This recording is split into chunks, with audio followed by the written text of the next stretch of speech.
Bonsoir à toutes et à tous, il est l'heure de l'info toute image dans l'actualité de ce mercredi 30 juillet. Depuis le 29 juin, Vincent et Michel sont sur leur vélo pour parcourir 2700 km et traverser la France. L'objectif, récolter des fonds et faire connaître le cancer des voies biliaires qui a récemment touché une journaliste française. 600, c'est le nombre d'éoliennes implantées dans le département marnais. En septembre dernier, dans le cadre de la Semaine européenne du développement durable, le parc éolien du Mecq-Tiercelin a ouvert ses portes aux habitants et répondu à certaines interrogations.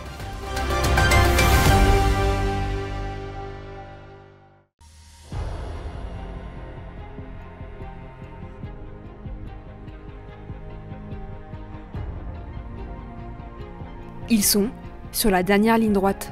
Vincent et Michel viennent de parcourir 2700 km à vélo. Ils ont traversé la France en 31 jours, passant par la Loire, La Rochelle, Toulouse ou encore la Garonne.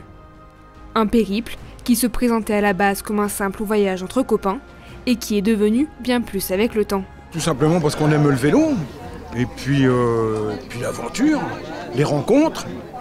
Et puis ma fille nous a proposé de rouler utile pour représenter le fonds Clémentine Vergniaud.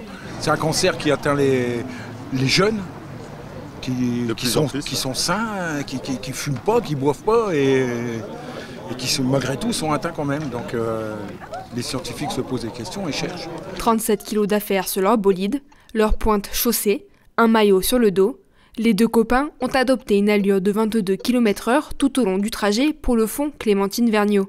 Soutenus par l'association Ladies Circle, les deux compères ont tenu à rendre hommage à cette jeune journaliste décédée d'un cancer des voies biliaires à l'âge de 31 ans.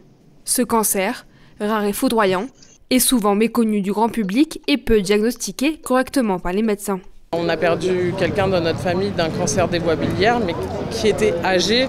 Et en fait, de découvrir que ça touchait aussi les jeunes, c'est une cause qui a résonné particulièrement en nous.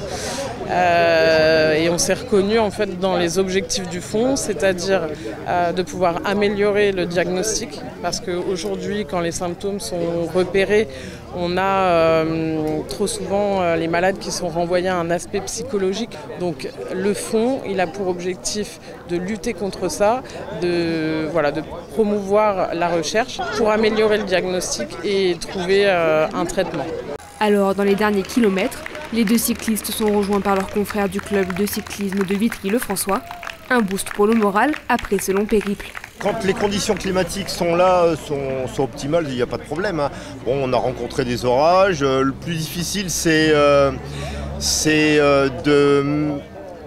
d'organiser le bivouac du soir quand il pleut ou quand on est mouillé. Alors là, c'est une autre affaire. Mais autrement, c'était une partie plaisir. Les 20 derniers kilomètres, au lieu de les faire à 22, on les a fait à 32. Ils étaient devant, ils faisaient le train. Vincent et Michel ont traversé vents et marées pour arriver à Frignicourt ce mardi 29 juillet. Une fierté pour eux, mais également pour la maire du village. C'est important de défendre les causes comme celle-ci, surtout que là c'est un cancer très rare des voies biliaires. Et donc il était important pour la mairie d'être à leur côté et d'être là le jour du départ, le 29 juin, et d'être là à leur arrivée pour les accueillir. Moi je trouve que c'est une belle cause et ils ont eu le moral et la force dans les jambes pour faire ce très beau parcours. Une action qui restera gravée dans la mémoire des deux coureurs et de leur entourage. Elle marquera également l'esprit de toutes les personnes atteintes du cancer des voies biliaires.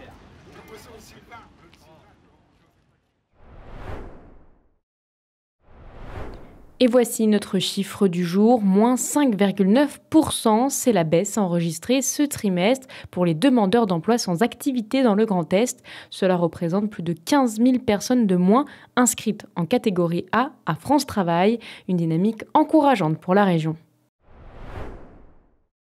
Un mât de 60 mètres de haut, des pales allant de 50 à 60 mètres, les plus grandes peuvent même atteindre les 150 mètres. Les éoliennes sont souvent aperçues au loin, mais ce mercredi, pour la Semaine européenne du développement durable, les habitants ont pu s'approcher d'une de ces machines et même entrer à l'intérieur. Donc ça c'est vraiment l'armoire de commande de l'éolienne. Des professionnels du secteur ont expliqué le fonctionnement d'une éolienne et surtout son utilité sur un territoire comme celui de la Marne. Ça va capter l'énergie du vent et ça va la transformer en énergie mécanique, puis en énergie électrique. Et l'énergie électrique va être ensuite envoyée sur le réseau électrique français. La force rotative va être multipliée. Cette force va être convertie en énergie électrique. Et ensuite, cette énergie électrique va être reliée à un transformateur qui va transformer et élever la tension. Avec ses 600 éoliennes, la Marne est le deuxième département français à en compter autant. 17% de la consommation régionale d'électricité dans le Grand Est provient de cette énergie. L'éolienne, c'est l'équivalent de 1000 foyers alimentés. Et donc sur ce parc-là de 10 éoliennes, ça fait 10 000 foyers alimentés. Ici, les parcs éoliens s'étendent à perte de vue. Les habitants leur font face chaque jour. Leur proximité avec les habitations, leur bruit ou leur scintillement font partie de leurs inquiétudes. On commence à entendre une gronde un petit peu effectivement de la part des habitants qui pensent que ça fait beaucoup. Aujourd'hui, il y a des objectifs de développement durable qui sont fixés et de production d'énergie renouvelable qui sont fixés au niveau national et au niveau régional. On a des contraintes qui sont relativement fortes et donc on ne peut pas mettre des éoliennes partout et en tout endroit du territoire. Donc on en met là où on a des territoires qui finalement sont assez disposés à accueillir des éoliennes. C'est nécessaire d'en avoir beaucoup. Alors effectivement, on peut se dire que le Vitraillat a fait sa part ou la Marne a fait sa part, mais comme il est difficile que les autres territoires d'à côté fassent leur part, je pense à des départements où il n'y en a pas du tout. Le département voisin de la Seine-et-Marne, en Ile-de-France, a très peu d'éoliennes. D'ici 2050, la région Grand Est projette de devenir un territoire d'énergie positive avec 6477 MW d'éolien.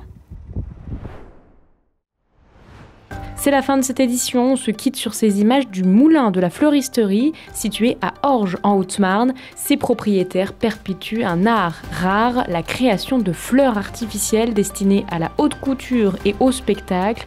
Depuis plus d'un siècle, ce moulin actionné par l'eau produit des pétales et des pistils fabriqués à la main. L'information continue sur notre site internet puissancetélévision.fr et sur notre application mobile. Bonne soirée et à demain.